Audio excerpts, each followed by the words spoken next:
So what's up, people? It's Josh here, And I am and Sheena. we're from Ultimate Artists.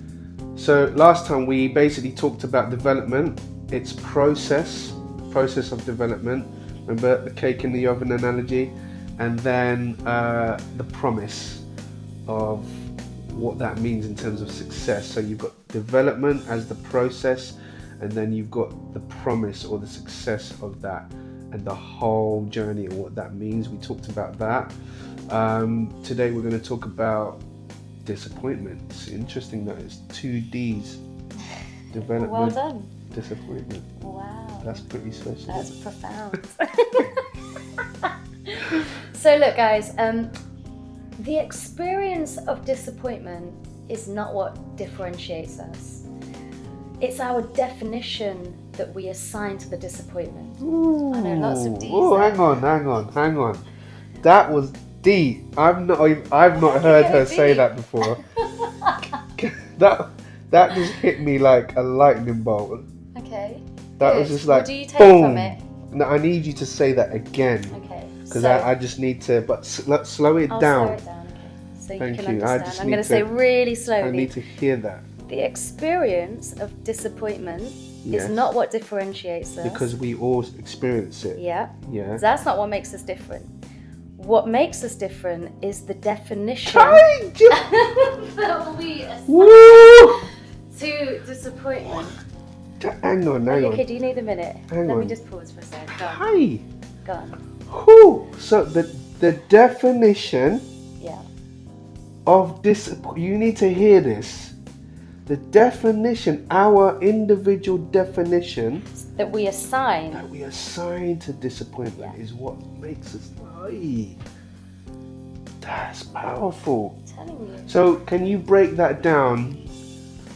Give you an example. Yeah.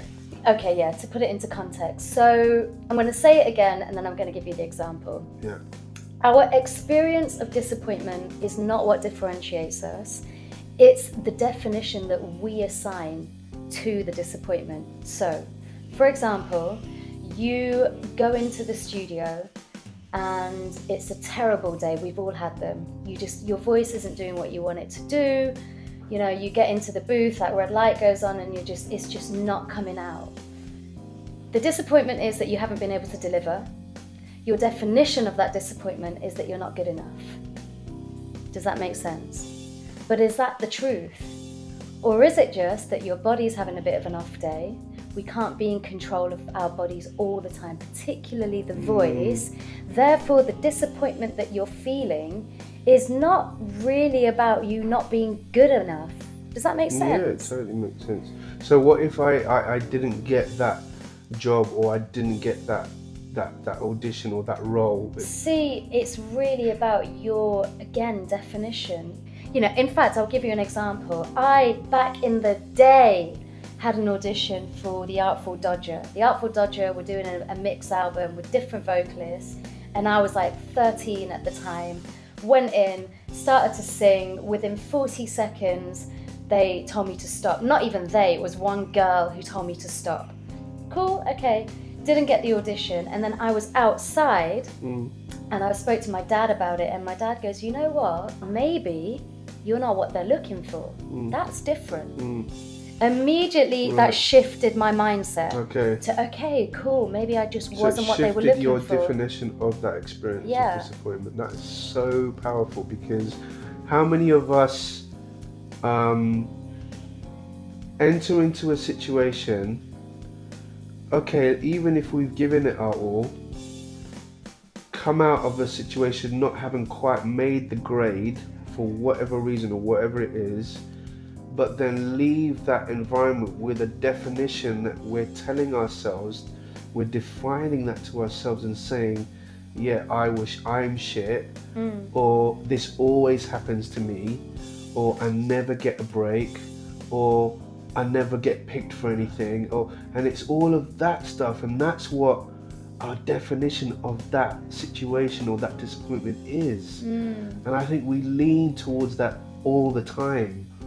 So in that situation, Han, can you show us or give us education on what other ways we can flip that definition around? 100%. What other ways or angles or possibilities are there? So let's go back to our last video where we talked about the process, yeah?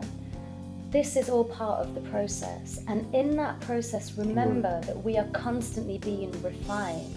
It's never we wake up and we have everything that we need.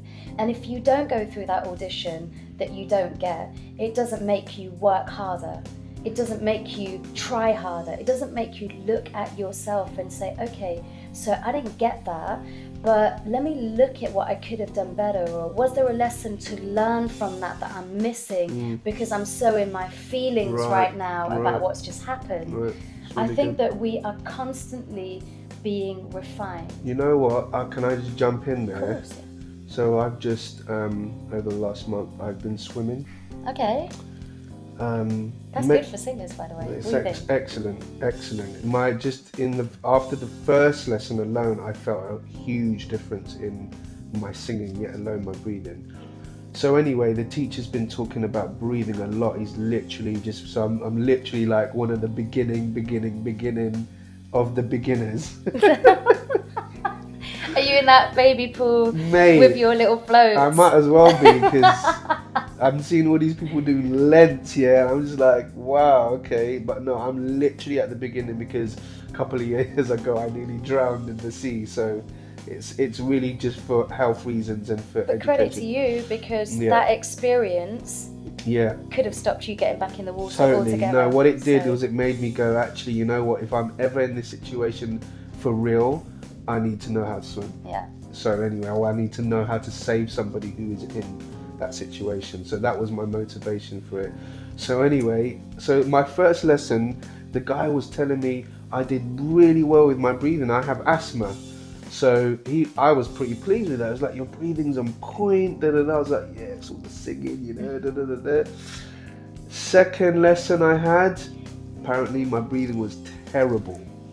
So I'm listening to, every time I come out the water, he's like, what's happening? Last week you were brilliant. What's happening this week? You're really like panicking. And I was like, yeah, I am.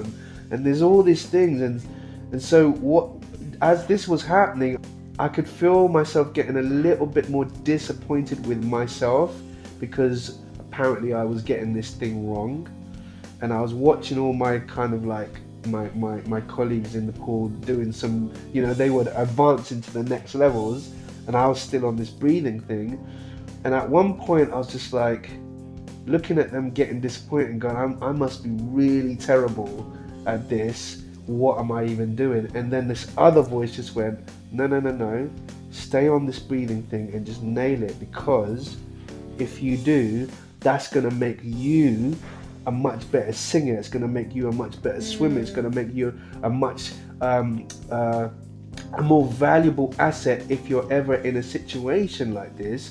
So just stay on this task, think about that rather than pitting on yourself, and keep on this breathing thing. Doesn't matter how long it takes you, Josh.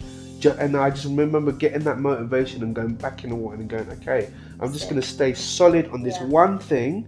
I'm just going to deal with that until this guy tells me amazing.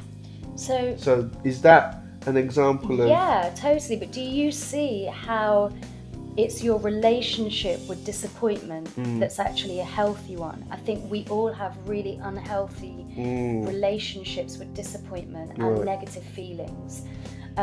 You know, I would say one of my superpowers is suffering.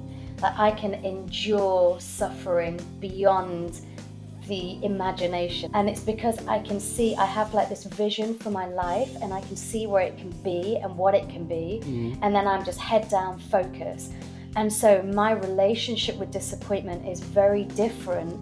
Once you start to talk about something and you start to externalize it, it's out of your system then. But we hold on to disappointment, we hold on to anger, and I think that's where people really go wrong. And maybe wrong's not the right word, but I think that's where people are doing themselves a grave injustice. Yeah, I see what you mean. I think, you know, everything is a learning opportunity, isn't it? Even if it's supposedly wrong, hopefully you can still learn a lesson from a negative situation as much as you can a positive situation. 100%. So with regard to disappointment now, obviously it's inevitable.